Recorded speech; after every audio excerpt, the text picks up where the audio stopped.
Dr. Jenner was an expert on cuckoos. He was also a good scientist because he asked the right questions.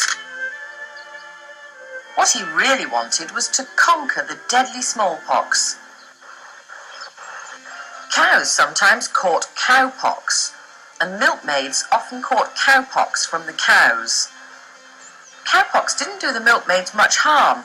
What interested Jenner was that they never seemed to catch the deadly smallpox. Thousands used to die from smallpox. Why not milkmaids?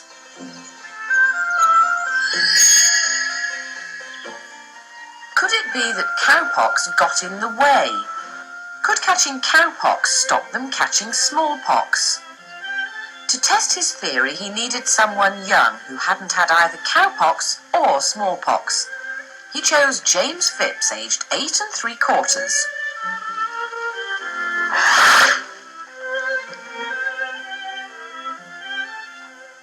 He told the lad he thought he could stop him from ever catching smallpox and that it wouldn't hurt much.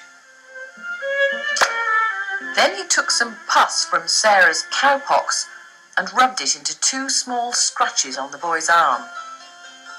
Cowpox was called vaccinia, so Jenner called his invention vaccination. In a few days, James was poorly with cowpox, but he soon got better. 6 weeks later, Jenner took pus from a smallpox victim and deliberately tried to give James Phipps the deadly disease. There was no cure for smallpox, but James didn't get smallpox. He lived to a ripe old age, and now smallpox has been wiped out thanks to Edward Jenner and his vaccination.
A lock of hair found 90 years ago in the goldfields of Western Australia has turned out to be DNA gold for scientists. It's providing key evidence about how the first humans colonised the planet 70,000 years ago. Using the hair, scientists have mapped the DNA history of Aboriginal Australians and found they're the direct descendants of the first modern humans to leave Africa. This lock of hair has rewritten the history of human migration. It was taken from a young Aboriginal man near Kalgoorlie in the 1920s, and scientists have used the DNA to map the origins of the first Australians. We find, in fact, evidence that Aboriginal Australians diversified from other populations much earlier than what people previously thought, about 70,000 years ago.